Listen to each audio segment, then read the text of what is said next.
খুলনা প্রকৌশল ও প্রযুক্তি বিশ্ববিদ্যালয়ের প্রশাসন ও ছাত্র রাজনীতির বিরুদ্ধে বিক্ষোভে লাল কার্ড দেখালেন শিক্ষার্থীরা।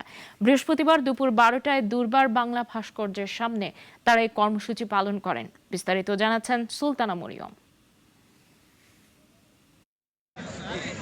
কুয়েট প্রশাসন ও ছাত্র রাজনীতির বিরুদ্ধে উত্তাল ক্যাম্পাস। প্রশাসন ও সব ছাত্র সংগঠনকে লাল কার্ড দেখিয়ে প্রতিবাদ জানালেন শিক্ষার্থীরা। ক্লাস পরীক্ষা বর্জন করে চলছে লাগাতার আন্দোলন। এ সময় বিভিন্ন সাইনবোর্ড সহ দেয়ালগুলোতে গ্রাফিতি অঙ্কন করেছে তারা।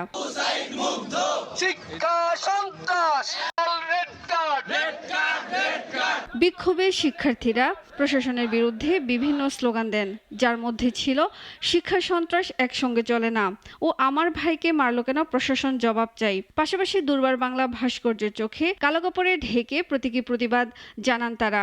আমাদের উপর যে নৃশংস হামলা হয়েছে, সেই হামলার যে ছবি এবং ভিডিও ফুটেজ রয়েছে, আমরা এইসব নিয়ে এসডব্লিউসি এর সামনে একটি প্রদর্শনী এবং এক্সিবিশনের আয়োজন করব। উপরোক্ত সকল দাবিসমূহ পূরণ করে আজকের ঘটনায় ব্যর্থতার দায় স্বীকার করে প্রশাসনকে নিঃশর্ত ক্ষমা প্রার্থনা করতে হবে। শিক্ষার্থীরা জানান, কুয়েট অরাজনৈতিক প্রতিষ্ঠান, এখানে কোনো রাজনৈতিক কর্মকাণ্ড চলবে না।